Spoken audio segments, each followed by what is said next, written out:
What's up, y'all? Welcome back to Icing the Puck. Heads up, I'm a little under the weather. I'm looking like I'm dying over here. Not doing too good. Got the popposite, under the weather, light cold, whatnot. But we're That's here. wintertime. Wintertime, though. Exactly. It's it gets finally starting everybody. to get a little chilly here in Texas. Yeah. It's kind of lighting me up a little bit. But Jordan, what's up, man? How you doing? You riding high right now after that Broncos win? I'm doing really good. It's been a very good week. Couple Avs wins and the Broncos win. Yeah. Best team in the NFL right now. Yeah, best record. Best record. Best team in Hopefully, the NFL right now. Yeah, it's been good though. No, good hockey week too. Lots of stuff going on and good week for the Avs. Like I said, it's been all of, pretty good for me. What about you? Not the best. Not the best. Stars are on in a bit of a funk right now. Just a slight funk. It'll be okay. We'll pull ourselves out of it. Getting shut out by Florida wasn't optimal. But, things Yeah. happen. Things happen in this league. You can't win them all. Yeah, not everybody can beat Florida. It's okay.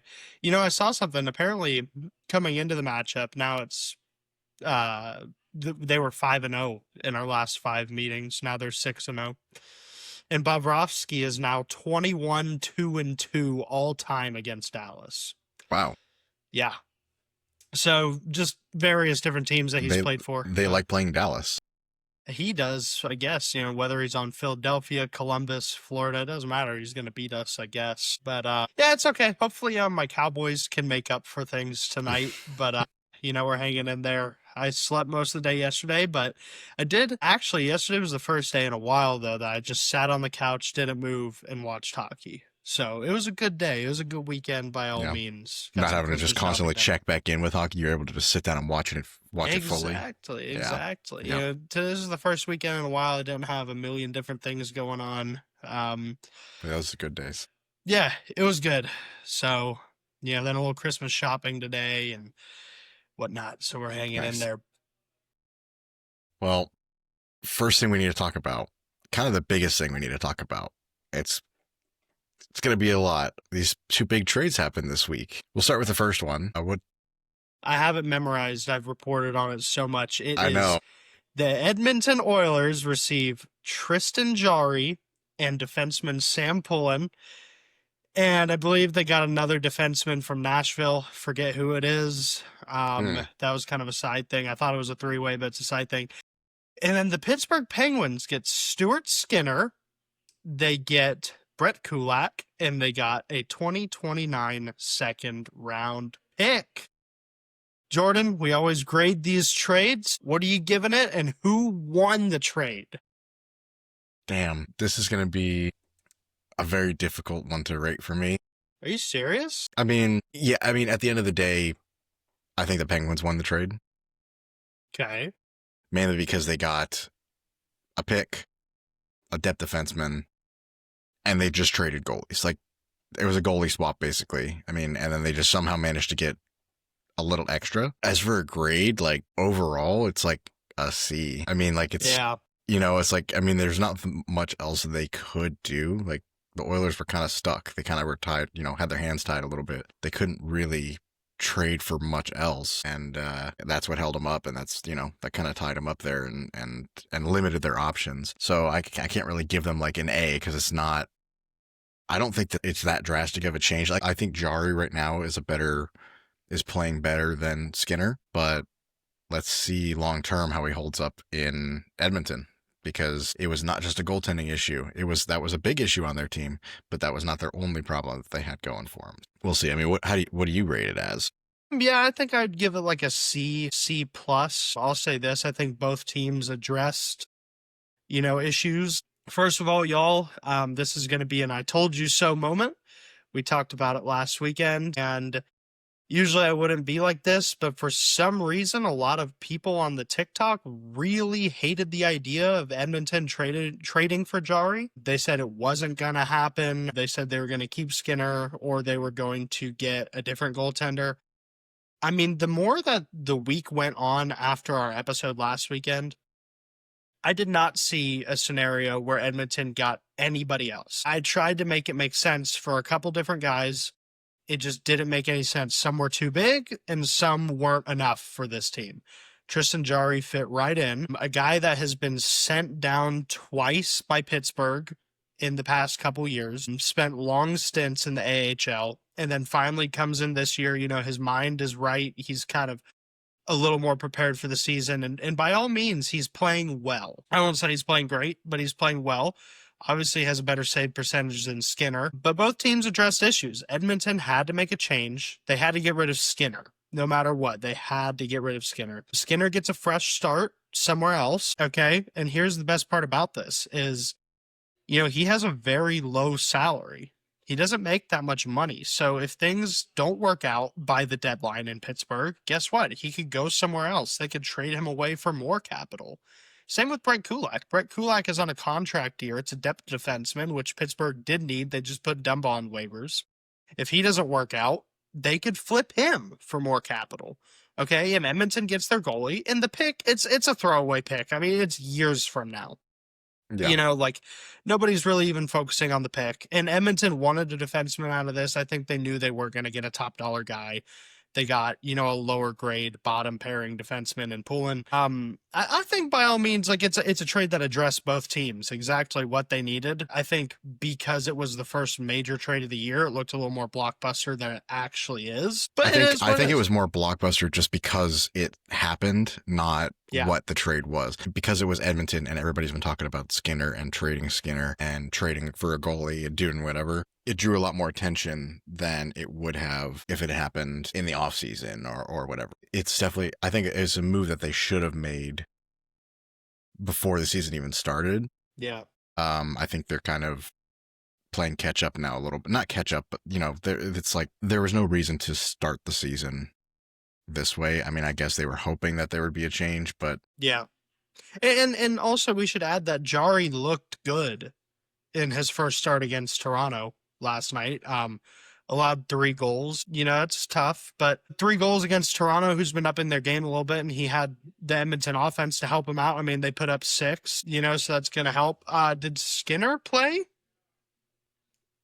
No, not yet. I don't think. Did he? I think he plays. Hold on. Did he play? Let me check. I don't think he played. Against the Sharks. Let's see. Yeah, I mean, Let's see. No, I think he plays. No, that's right, because he didn't play because they got stuck in customs. That's right. Wait, did he play today? Let me see. Ooh, if he played today, that's rough. No, he didn't. Murashov played today. Yeah, I still don't. Yeah, I think they're not even in Pittsburgh yet. Like they haven't even gotten out of Canada yet. Is what I saw yesterday. Yeah, so let's see. When is their next? So they play the Oilers on Tuesday in Pittsburgh. Pittsburgh. Is he gonna get the start? I wonder. They need to start Jarry and Skinner. Please, we're begging. Who do Pittsburgh fans root for? No, they're gonna root for their new goalie. I know. So I heard something too that Jarry has never won a playoff series. He's only played like 4 playoff games or something like that. Yeah. So, I don't know. I mean, untested. Would you rather goalie, have a guy who's only played 4 playoff games or a guy that's gotten you to 2 cup finals? But has he gotten them to 2 cup finals, or has their offense gotten them to 2 cup finals? He's been present. Sure. How many how many cups have they won? Sure. Did you hear what McDavid said about it? Yeah, I did see that he said that he kinda got us to finals. I mean, he doesn't have to be nice about him anymore. He's gone. No, he's so gone. And here's the thing that that's unfortunate with this whole situation with Skinner, stuff like that. He's like a really likable dude. Yeah, I'm sure. I don't think anybody hates him like personally and has anything against him. It's just like they have an issue with him as a goalie. I think the death threats after the cup last year. Yeah, I mean that's just ridiculous. Like, yeah, it's insane. I'll make fun of like goalies and players and all this stuff as much like in regards to the game, but as soon as you start saying like death threats and stuff is crazy. Yeah, it's a little messed up. Like you can make jokes about like send them to fine them, send them to jail, and stuff, about like the jokes and stuff like that about those. But in actuality, that's just crazy. People get too over dramatic on that stuff. But I think one of the biggest things about this trade is not necessarily that one goalie is better than the other or whatever. I think just the change itself can make a difference. Yeah. Like kind of the atmosphere or the morale of the team, which trading your goalie is not, never the greatest for morale. Trading any of your players away is never. I mean, I can say from experience, last year, a team that made a goalie change, both goalies in December, or I think it was end of November and beginning of December. It can make a big difference on the team. Yeah, those people I saw online on on our TikTok and like other comments and stuff everywhere are like, nobody makes a goalie change in December. That's just dumb. Like nobody's gonna make a goalie change in December. The Avs literally did it last year. It's fine. I mean, like you make a goalie change whenever you need to make a goalie change. I think it should have happened sooner, but this needs to be addressed, bro. All of you TikTok warriors, bro, you think you know the game? You don't. Okay, newsflash, you don't. Yeah, these people guys do. Yeah, they don't know puck, as you say. They don't. As soon as we post that, everybody's gonna just flame us, being like these guys don't know what they're talking about. Like that one guy that commented when we talked about Buffalo a couple weeks ago. Yeah. Like all we said was like I think I commented on it, the next episode's like, Buffalo's bad, management is bad, players are lazy, and someone commented on the Instagram. It's like, you didn't give any real info or statistics. It's like, I wasn't talking about that. I was just talking about the team being bad. Speaking of which, they're going to potentially change their GM too, which really, hey, maybe something will happen. Yeah, but they're like opening up potential interviews and stuff. Yeah, talks about changing their GM. But okay, next thing we're talking about, which in my opinion is a way bigger deal. An actual blockbuster trade is the Quinn Hughes trade. Mm-hmm. You definitely have this one memorized too. We got Quinn Hughes to Minnesota. That's it. That's all they receive. And Vancouver receives Zeev Buell, Marco Rossi, Liam Ogren, and a first-round pick next year. Wow. Blockbuster time. Okay. I'm going to go first on this one. Once again, social media, it's going to be different opinions flying at you from all sides, speculation on different things, okay? And for some reason, the immediate reaction is that Vancouver won this trade. By no means did Vancouver win this trade. Okay, I'm sorry, but Quinn Hughes is second to Cale Makar, and that's saying something. Quinn Hughes is one of the greatest players in the entire league, okay? He's one of the best defensemen in the entire league, and he's one of the all-time playmakers. Minnesota absolutely knocked this one out of the park. Bill Guerin, incredible general manager. I can't stand the Minnesota Wild being a Dallas fan, but seriously, like Minnesota, what an incredible job. And I'll say this, I don't think Vancouver I don't think they made okay, it's a poor decision, but it is not a franchise-altering decision. Okay, I believe Marco Rossi had 30 goals last year. Zeev Buell is 19 and one of the premier young defensemen coming into the league. Add on to that, he had 2 points today, a goal and an assist in his debut. A first-round pick is always a good thing. Okay, and then Liam Ogren is a good depth player that's also very young that will progress. I'll add some more thoughts, but I'll let you add your thoughts. Yeah. I kind of had the same reaction too, and people were saying like that Vancouver won the trade just because they got more assets in return. Yeah. You have to look at the quality of the assets is not the right term to use, but I still don't think it was an even trade. I definitely think Minnesota got more out of this trade. However, it's not like a super clear like winner or loser. I think it was a good deal for both teams. I agree. I think Vancouver fixed a problem more than just getting players in return and stuff like that. There was definitely a issue there with Quinn Hughes. Obviously, that's why they traded him. He requested to be traded and they traded him. And looking at it, we'll see long term how it plays out if Minnesota can re-sign Quinn Hughes. But even if they don't and they flip him later on and trade him again, the deadline of his last contract year, which will be next season. Yeah. I still think it's a win. They are going all in this year, and adding Quinn Hughes is a huge, huge add. Maybe they'll actually make the second round this year. Yeah. Yeah. Never done anything, never done it, And who knows where it could lead them even for next year. as well. Hmm. The point is that Quinn Hughes, I'll just say it again, is one of the best players in the entire NHL. Yeah. Like, there's no doubt about it. He's a top 15, and I say that loosely. He could even be top 10. But he's a top player in the league. I agree. I think it's kind of like the last one we talked about. This is a trade that helped out both teams significantly. Like, Vancouver had seriously bad center depth. They added 2 centers, okay, young centers, one that's slightly proven. And then you get, like, obviously you needed a replacement for Quinn, and you got that too. Okay, but like we've been talking about this for weeks. It was obvious Quinn did not want to even be in Vancouver anymore. Yeah. Like, he wanted out. I'll say it again. I said it on TikTok a couple days ago. I'm surprised they traded him in the West. I really thought he was going to go That east. surprised me as well. Yes. But so sometimes though, some of the best trade partners, like, you don't want to like limit yourself just because you don't want him to be in the same conference as you. You don't want to limit yourself on what you're going to accept in a trade or even entertain offers in a trade. I mean, trading within the conference or within the division happens all the time. I mean, look at like Colorado, one of their favorite trade partners is one of their division rivals in Nashville. I mean, it worked out great for them so far. So, I mean, it's surprising. I definitely thought they were going to go out east because I thought there was more assets available in the Eastern Conference for them. That being said, though, I think they got a really good return. They did. It's just, obviously losing Quinn Hughes is terrible. Like, that sucks. But I think this is the best thing they could have gotten. It truly, like, teams say, well, we took the best package. We waited for the best package. I think Vancouver truly waited and received the best package they could have gotten for him. Yeah. I think he's an irreplaceable player. It's going to take Vancouver a little bit to kind of get this ball rolling again. I don't think they're going to improve much this year.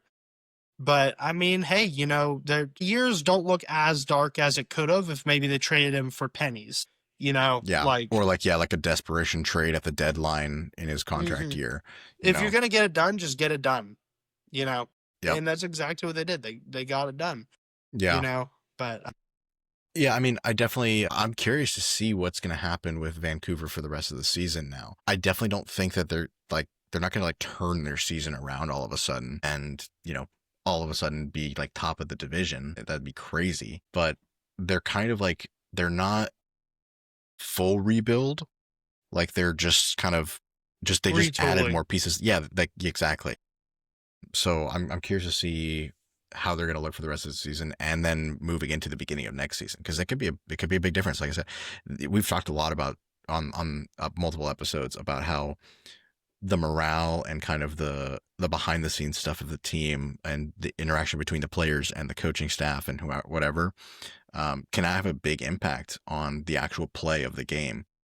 And this could be a big game changer for Vancouver. And the other thing I want to say, which, is kind of scary to think about, what if Minnesota didn't start off as slow in the beginning of the season and they start playing like they are playing now, and then they add Quinn Hughes? Like, I mean, it's scary. That team got even scarier. Yeah. And their goalies are incredible. And I think people are really not talking about that enough, that Wallstedt's a rookie and he looks amazing. He only has 1 loss on the year. And Gustafsson is a solid starter. Like, he's not the best goalie in the league, but he's pretty great. I mean, he did well for them last year and he's doing fine this year. I mean, who knows what else they'll add? Like, exactly. I don't think they're done. No, I can see them making some more moves. I definitely think they're going all in for the next 2 years of try and win the cup 100% within the next 2 years. Can they get it done? We'll see. But I mean, they're in the best position they've been in a long time to do it. And as 2 Central Division fans, gives us some trouble. That's a little scary. I'm not as worried. There's a pretty big gap right now, but later in the season, best case scenario as an Avs fan, the division rankings stay as they are now, and Minnesota and Dallas play each other in the first round. Don't have to deal with one of them in the second round. So. Yeah, we'll see come that time who you'd rather deal with, because, I think this kind of adds on to what you're talking about a little bit. I think with these 2 trades, I think the floodgates are opened. I think teams are going to see that Minnesota and Edmonton, especially in the West, the floodgates are open. These teams aren't messing around anymore. It's do or die. It's time to, if we're gonna add somebody, it's time to add them now. And honestly, I think my Stars are next to make a splash. It's been being talked about for a while. I really think I'm gonna break the news hypothetically right now. I think Rasmus Anderson and Nazem Kadri are basically Dallas Stars at this point. I think it's coming soon. It's going to happen. I think both teams are just ironing out what needs to go which way. Yeah. I think that's going to be the most difficult part. Can't fall behind. They can't fall behind. No. Yeah, they're kind of in this position now where they have to either 100% keep pushing and catch up again to the Avs, or if they start falling behind, they're going to get passed up by Minnesota. I don't think any of the other teams in the Central right now look like they can take over one of those top 3 spots, which is a big surprise to me with Winnipeg. Yeah. For some reason, they just can't seem to win. Hellebuck's been out, man. That's their biggest problem. Built on that guy. Yeah. So, I mean, maybe at the end of the year when he's back, but I think they're going to be too down. Too low in the standings to make a push for a wild card potentially. I mean, maybe a wild card spot, but we'll see. I mean, it's a very strange season. Yeah. Very strange. Other teams I see being aggressive, I don't think Edmonton's done. No, I agree. I think LA might make a push for something. LA is doing a lot better than we thought they would. Anaheim, maybe. I've been seeing is a Steven Stamkos to Anaheim a reality? Actually, it's been Dude has won 4-goal game and everybody's like, we want him again. He's a captain of a 2-time cup winning team. He's got it in his bones, man. So I don't know.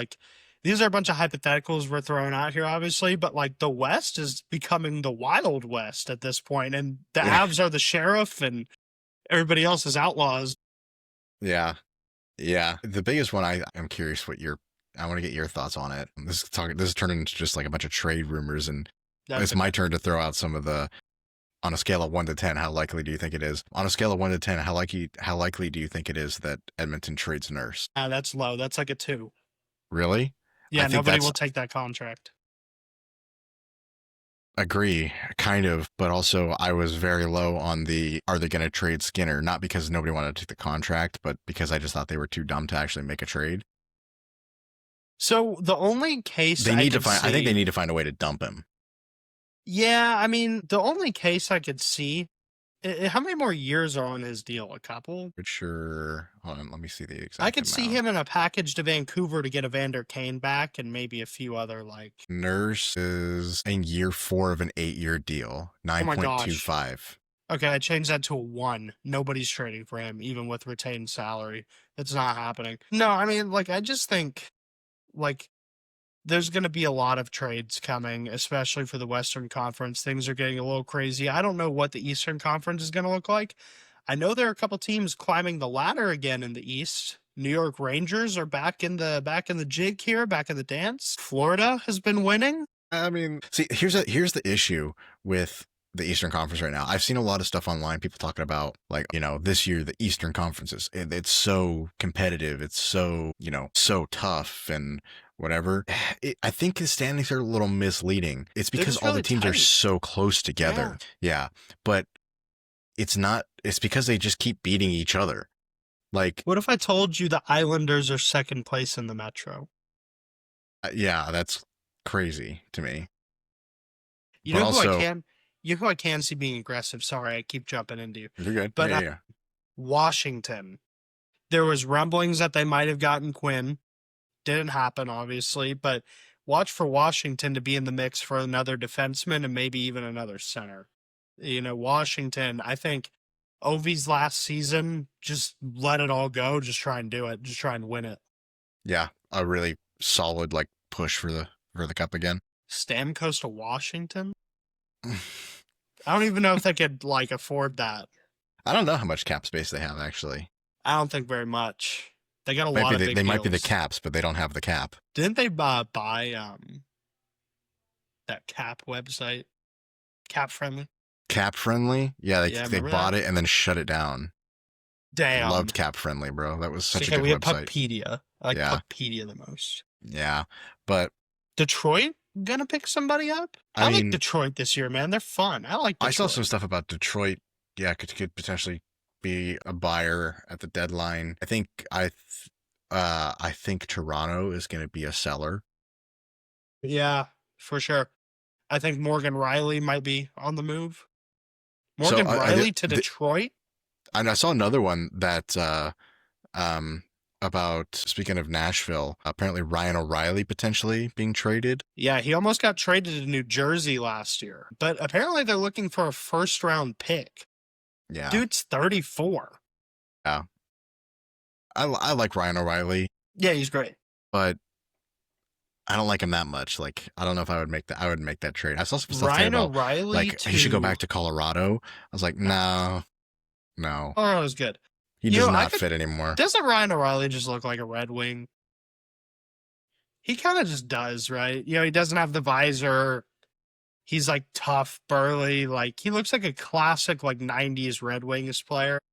Can I make I don't know if this is a controversial statement. I think the helmets look dumb without the visor. That is so stupid. I just think it looks weird. That's a key component of my team, all right, is Jamie Benn. I get that. But also, it makes you look like you just have a big head and you're not wearing a helmet. Like, just like the look of it, like, the visor is just kind of, I think it, like, kind of completes the helmet, you know? Best look is the tilted visor.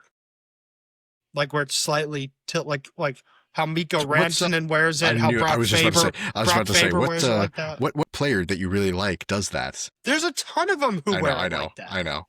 But yeah, I think that's a good look. Like, kind of shows like, I got the visor, but like I'm a bit of a rebel. Like I'm not gonna I'm gonna follow your rules, but I'm gonna do it. I don't know. I'm not a big fan of the no visor. But the other thing that's weird too is, I know it's like a safety thing or whatever too. I'm not a big fan of like those like the neck guards that just go like on your neck. Hold on. I'm not a fan of the neck guards that are like, they look like they're like this big and they just go around your neck. I like the ones that are like the high turtleneck ones. Okay, never mind. You got me. I was cool. Just about to say, like, Connor Garland on Vancouver, swag. Yeah. And then Tyler Bertuzzi wears that too. It's like an undershirt. Yeah. So cool looking. Like if that was required, but I don't want it to be required because I like it when certain guys wear it. It's I agree. I think it looks cool because it's like only certain people have, like only a couple people have it. But like if everybody had to wear it, it wouldn't be cool anymore. But yeah, the ones that are like just like, they look like you're wearing like, those like arm brace things or whatever you like. Yeah, you wear. It looks like that, but just around your neck. And it's like, what are you doing? Since we're talking about like aesthetics right now, this is relevant. This just happened. Your reaction to the Stadium Series uniforms. Oh, yeah, they're terrible. They're horrible. They're the worst ever. I saw some people talking about it, and they were saying like the Tampa Bay Lightning ones look like a beer league jersey. Yeah, they do. And then I saw that, and then the same guys were talking about like, oh, they should switch the patches, like the patch from the shoulder to the one on the center. And it's like, yeah, that would just be the Pittsburgh Penguins Stadium Series they did a couple years ago. Yeah. But honestly, they're both bad. They're horrible. Boston's is slightly better, but it's still bad. Like, why are Stadium Series jerseys the worst? They're not, though. Like, do you remember the Columbus one with the cannon? Dude, that one was sick. That, like, needs to be their home jersey. I saw a tier list of that wasn't a Stadium Series, though, was it? It was. That was the Winter Classic one. Or no, no, it was the Stadium Series. Versus Detroit last year. Yeah, that's right. So, Detroit has had some, like, swaggy-looking Stadium Series jerseys, too. Like, they're not always bad. It's just, like, they're worse, definitely, than, like, Winter Classic. But like, yeah, it's just, like, it's very rare to get, like, a good one versus, Yeah, I mean... The Boston ones look like a Nickelodeon cartoon. Yeah. Did you see the other thing? Speaking of uniforms, so after Colorado got permission to wear the Nordiques jerseys in Montreal against them at home, whatever, so it's going to be 2 like full color jerseys, the league released a thing saying like, hey, we want to do this more. Like, we want to have Well, more full color matchups, so which I they think is just did that awesome. with New York and Chicago, wearing their like they did New York Detroit, then they did New York Chicago, all wearing Centennial jerseys, and then yeah, like you're saying, Yeah. Battle of Quebec too. So Yeah. I like it. I think it's a good look. A lot of people are kind of against it. They like tradition a little more, but like I don't care. I mean, I like when they do like kind of those odd, like, not odd, but like the, the different jerseys at home or different jerseys or whatever. Like, I like sometimes when teams will agree and like the home team will wear white. Yeah, I like when they mix it up a little bit. I don't like like the consistency thing is kind of, I like when teams wear their different jerseys throughout the season, for sure, for more than just like the day that they release them. for sure. Yeah, and wearing more jerseys than just like the, Home and away. or like, like Dallas has their new jersey that they released that they wear consistently. I liked that, in the past they had like 3 different jerseys they would wear throughout the season. Yeah, me too. Well, they had like their like their home, their away, they had like a rivalry one, and then they'd have like a 4th one that they would wear sometimes too. It's like, I like when that happens. Me too. I think it's a good look. Like and a huge part of the game, like especially for us, like me and Jordan, as you can see behind him, like we collect a lot of jerseys. Maybe we could do like an episode for YouTube or something where we break these all out like in the off season, but we have a lot. And a big part of like the fan experience is buying the merchandise. And like the more, obviously as America, the more merchandise you have, the more Yeah. we're going to consume. Like just give it Yeah. to us. If it's good Well, quality, part of the like, reason they said they wanted to do more of those home on home jersey matchups is because they sell more home jerseys they than away do. jerseys. Yeah. I think they just need to make better away jerseys in some cases. For a lot of teams. Yeah. Carolina. I think a lot of teams struggle with away jerseys because like they have to be primarily White. like white Yeah. or a their non solid color, like their non like primary color. Yeah. But you can get more creative than they've been. Like all white is, I don't know. But that will save the rest of the jersey talk for a jersey specific episode. We need to do that. We've talked That'd about it be multiple fun. times now, a jersey ranking episode. It doesn't even have to be off season. Listen, guys, we've actually been discussing like, and this isn't confirmed, but we might up the episode count a little bit. Like we have a lot of fun doing this, just finding time. So maybe we'll come out with like some fun episodes for y'all. And Yeah, some in-betweens. just a little bird gave me a little secret. We have a little surprise coming for you for Olympic time, leading up to Olympic time. It's coming. So everybody who consumes this podcast, we appreciate it. You're gonna be happy. You're gonna be happy. Yeah. So I thought you were gonna say something that I no. You're in the loop of everything. Don't worry. I was like, what? Yeah. No, that'll be, yeah. Well, So yeah. There's things coming. We've got lots of ideas, which I think is, this podcast is growing. It's growing. So Yeah. it's all but, good. Yeah. I mean, we're trying to keep it a little bit short today, but I kind of want to just talk about, I mean, overall, the standings haven't changed. Again, like we talked about, the East is in this weird spot where everybody just kind of like flips back and forth. Like if you win one game, you go up like 3 spots, and then you lose a game and you drop like 2. So it's so weird. But a couple teams have looked a little rough lately. Yeah. And I don't know. Sure. I mean, I'm sorry, Pittsburgh fans. It's falling apart. What are they doing? It's falling apart. My Stars beat them a week ago in a shootout. I think that really sealed the deal, getting Jari out of there. They're like, okay, we can get rid of this guy. But yeah, Pittsburgh just hasn't, like, I'm big on being able to finish games, and Pittsburgh has not been able to finish games. 2 third period, just throwing it away. Like throwaways, basically, in the past San 2 days. Jose was or bad. 2 games. That was a bad game by Pittsburgh. I mean, what, 4 unanswered, 5 unanswered? So I think 5 unanswered. It was 4 and then the overtime goal to win it, which was like, yeah.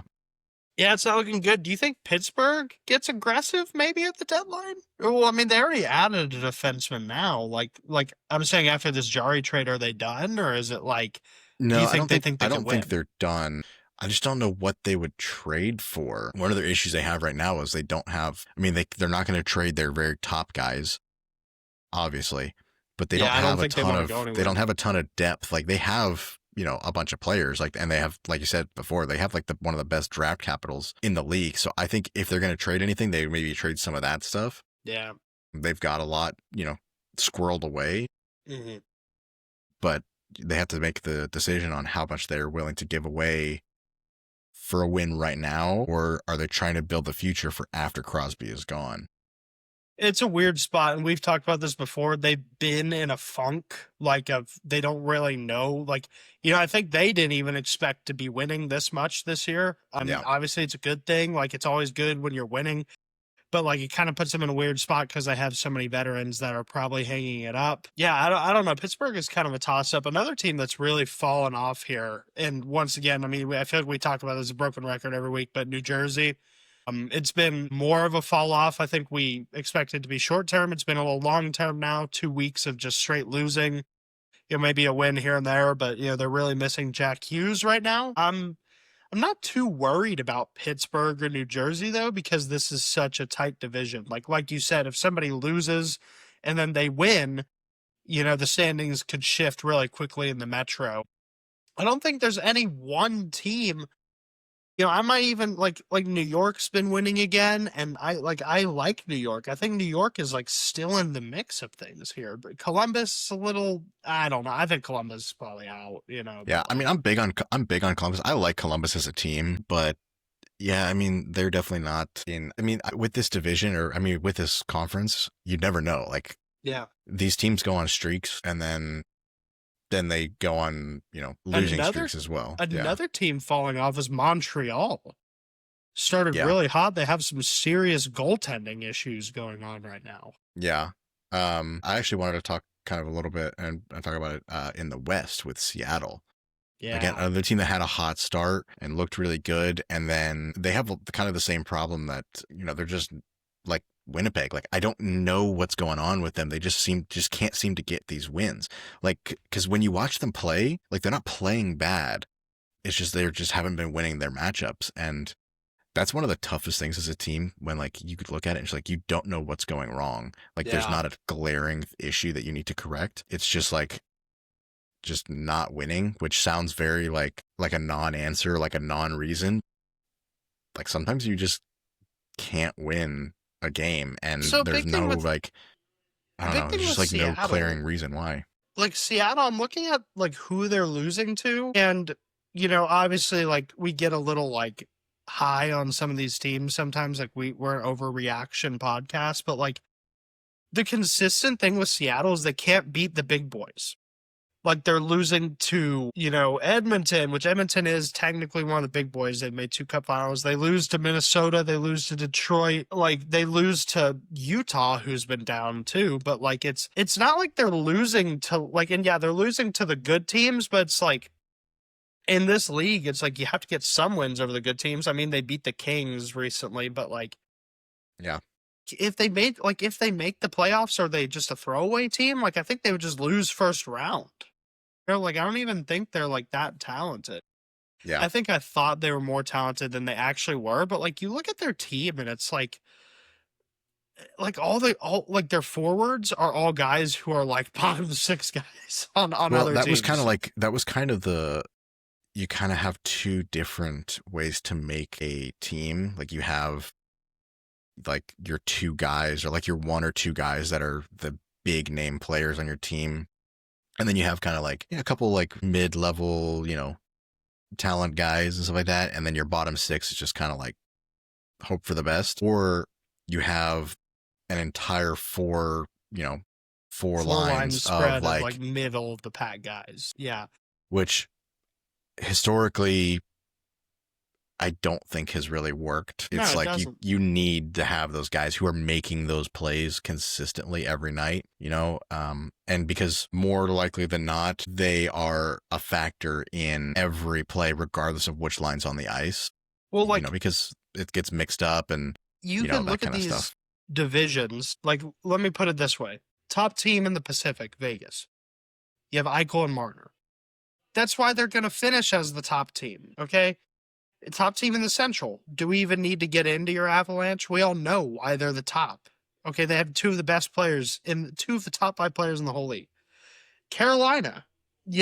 Carolina is an exception.